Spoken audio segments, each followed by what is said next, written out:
Prime Video has been delivering some really great content as of late, with Daisy Jones and the Six, and the wildly disturbing and thrilling Swarm.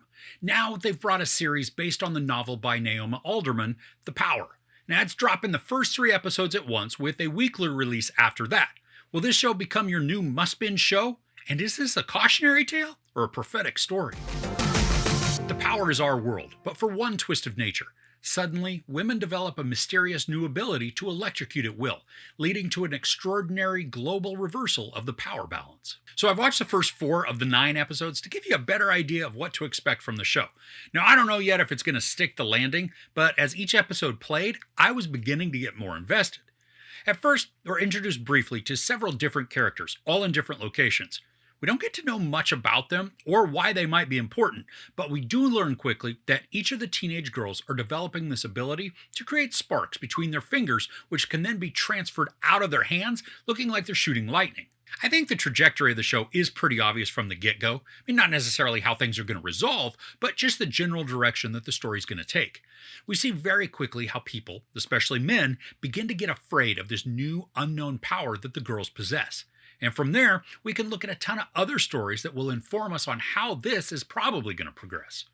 By episode 3, the narrative becomes very familiar in its social commentary. There are elements of the Salem witch trials, the Holocaust, even McCarthyism that are taking shape. And I really like how this mirrors the ignorant social norms that we see play out even today. And I think it's good that the first 3 episodes are released at the same time, because I wasn't sure how invested I actually was in the first 2. And it's not that those episodes were bad, I just wasn't connecting as much with the story as I thought I might. And I do get it. I mean, having to go 3 almost hour-long episodes before it becomes engaging can be a big ask for a show. Some of the issue with it not grabbing me right from the start, even though the premise is intriguing, is that there's a lot of globetrotting to the story. We meet characters from all over the place. And while that's great to show us how different cultures react, most of the characters and their stories feel disconnected.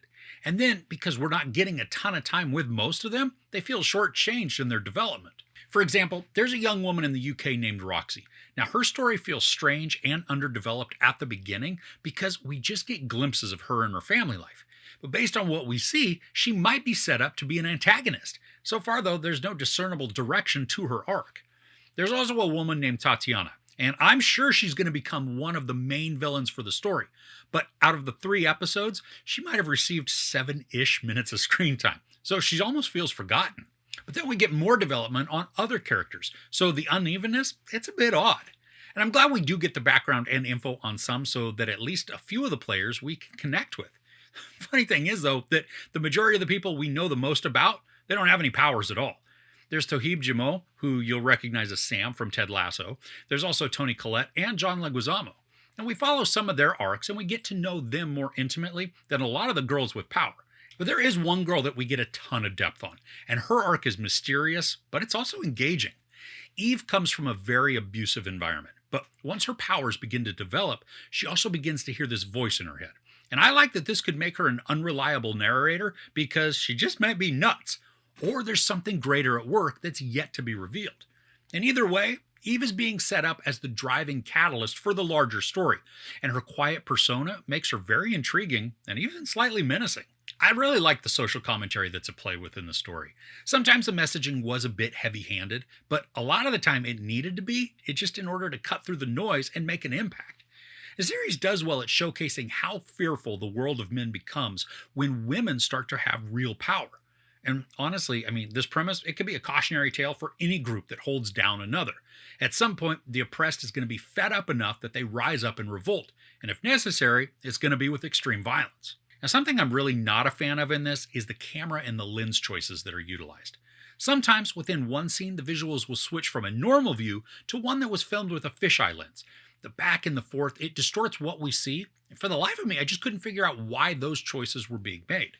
Now, typically, to switch to a different lens like the fisheye, it's to showcase the perspective of a character, or to give us just a different viewpoint. Here, it was like they only had 2 cameras, and they only had 2 lenses, and they needed to use them both at the same time, so they went with different looks and feels. Now, I know it's not a massive breaking point for the story, but the shift in visual perspective, it communicates that we're seeing something from a different viewpoint, even though in this show, we weren't being shown that. And this happens in several scenes throughout the first 4 episodes. For me, it was distracting, and if it was simply just an artistic choice, well, that's fine. I just didn't work for me. So overall, I like where the story is headed, and I'm glad that by the end of the third episode, the story had found its footing and its groove, giving us a storyline that's building with intensity and excitement. There's still a lot of development that's needed on a few of the characters, because even after 4 episodes that I watched, they're unknown strangers who hopefully will become better known to us and have a lasting impact on the story. There's sex, brief nudity, a lot of profanity, and also a lot of violence. I give the first 4 episodes of The Power 3 out of 5 couches. So what are you binging right now? Anything worth sharing? Let me know in the comments below. If you enjoyed this review, please give it a like. Also, don't forget to share and subscribe. I'm Chris.